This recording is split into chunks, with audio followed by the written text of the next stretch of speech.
Hey everybody, it's your good buddy Frank back with you again, and welcome to the latest in my self-help world observation videos, whatever you choose to call them. I have a special guest, my cat, here today. You may see her ears as she's chosen to lay on my notes while I do this, and that's fine. It makes it more real. If she gets in front of the screen, my apologies.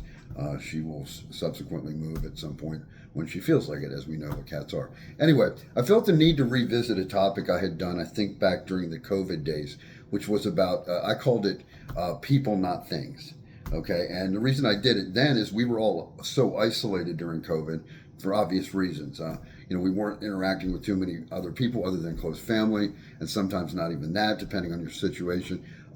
Because of modern technology, where you could text and voicemail and all these other things, we didn't really. A lot of us have become more distant from others. We don't have that same interaction with people, and now we got an election coming up. Society's more polarized than ever, right?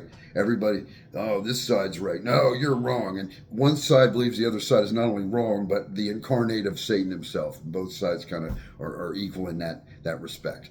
So we become even more isolated because we're not really dealing with each other on a day-to-day or minute-to-minute basis like 40 years ago. Okay, modern technology is great, but there's a downside to it. Whenever you have something, you gain something, you also lose something.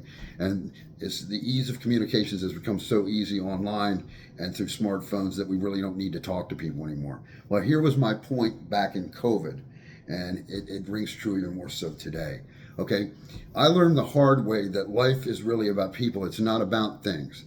Okay, I was feeling kind of isolated as my friends moved away and my best friend died, and I grew more distant from certain family members. I had very little interaction. There's the aforementioned cat. She has decided to clean herself while I made the video.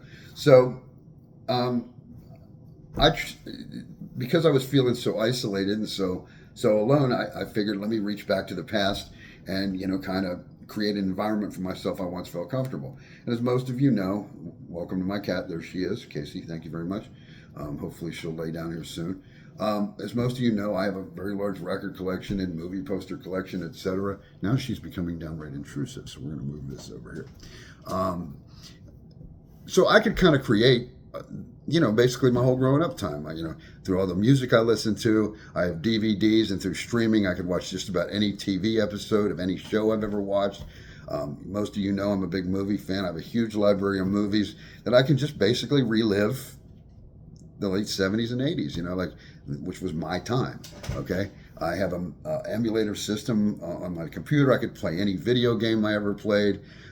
Heck, you can go on eBay and even get the clothes you wore back in the 70s and 80s. And if you have enough money, you could buy your first car back. You could basically recreate the whole environment, minus one important thing, the most important thing: people. Okay? What I didn't realize at the time is it wasn't all those things that made life great. It was the people I shared them with. And you could put all those things back together again, almost 100%, but you're missing the one key ingredient.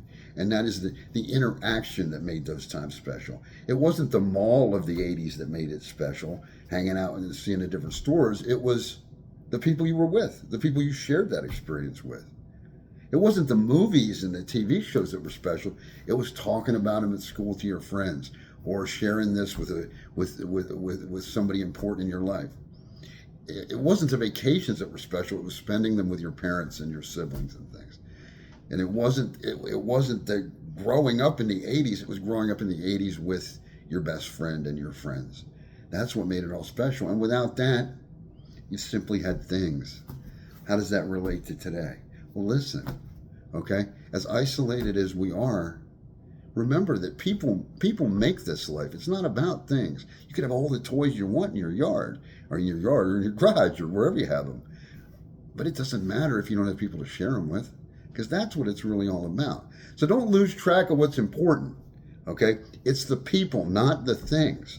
Okay, and if we keep focused on that, we will minimize our regrets in life. And that's really where we struggle as we get older, right? Just regretting either things we didn't do that we should have done, or things that we did that we shouldn't have done.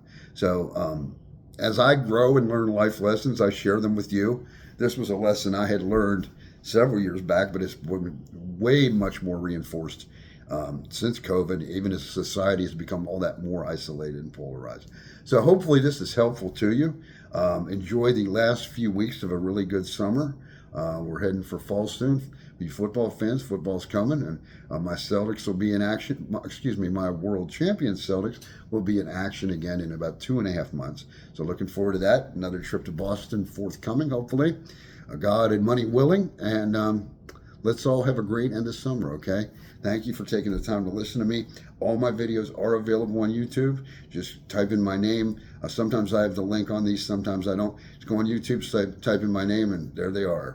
And you've got enough Frank that you won't know what to do with. There you go. All right, have a great day. See y'all soon. Peace.